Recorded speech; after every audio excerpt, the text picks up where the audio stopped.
भल लगे and weather तो बेस्ट ही अच्छी मुझे कहबी माने यही वेदर रे आसिकी एते सुंदर व्यू एक्सपीरियंस करवा आई थिंक या टू बेटर एक्सपीरियंस अब कुछ भी नहीं एंड आई फील कि माने कौन कहबी एक्सपीरियंस बया करी होनी एते ठंडा पवन जो आसी घंटे बसले भी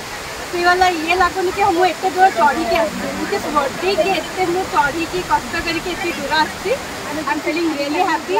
आपण मैंने भी आसते एंजॉय कर जाते थैंक यू बहुत ही भल लगे एंड वेदर तो बेस्ट ही अच्छी मुझे कहबी माने यही वेदर रे आसिकी एते सुंदर व्यू एक्सपीरियंस करवा आई थिंक या टू बेटर एक्सपीरियंस अब कुछ भी नहीं एंड आई फील कि माने कौन कहबी एक्सपीरियंस बया करी होनी एते ठंडा पवन जो आसी घंटे बसले भी